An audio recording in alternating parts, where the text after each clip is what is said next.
Robin Farrar dwi, fi di cadeirydd newydd Gymdeithas yr Iaith. Dwi yma yng Nghaerdydd heddiw i edrych ar ganlyniadau'r cyfrifiad wrth iddyn nhw ddod allan.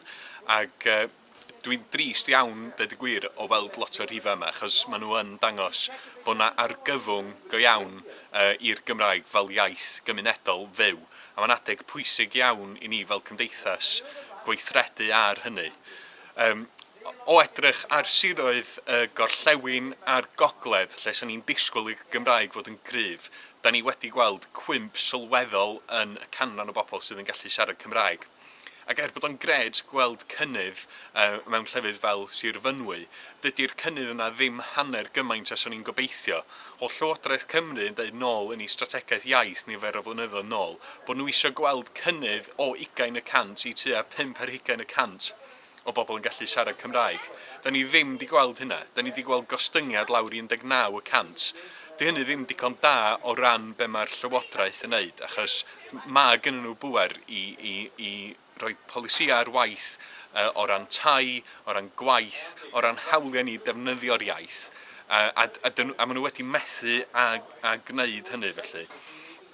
Da chi wybod, rhai o'r problemau da ni'n gweld ydy pobl ifanc yn gorfod symud o'i cymunedau i Loegr, i lefydd eraill, i chwilio am waith, bod nhw heb yr hyder i defnyddio iaith nhw.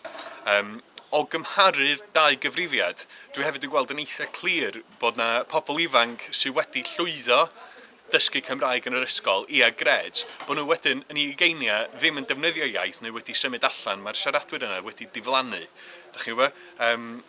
Felly mae'n bwysig iawn bod ni yn gynnu neges clir i'r Llywodraeth bod angen gwell polisia. Ac y wir, byddwn ni yn lansio manifesto byw efo'r pwyntiau yma dydd Gwener. Felly dwi'n gwahodd chi gyd felly i fod yn rhan o datblygu'r syniadau a'r atebion yma. Ac bydd hwnna'n dechrau yn y ralia da ni'n cynnal, felly dewch i'r cyfres o ralia, dechrau yng Nghanarfon dydd Sadwrn yma ar y maes am 11. Ac dau pwrpas bydd i'r ralia. Un ydy dangos yn glir bod chi isio byw yn Gymraeg, bod chi yn rhan o'r mudiad yma i greu Cymru Cymraeg.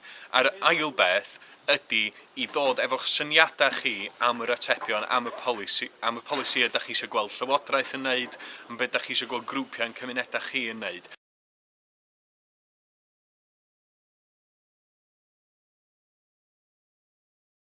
Okay.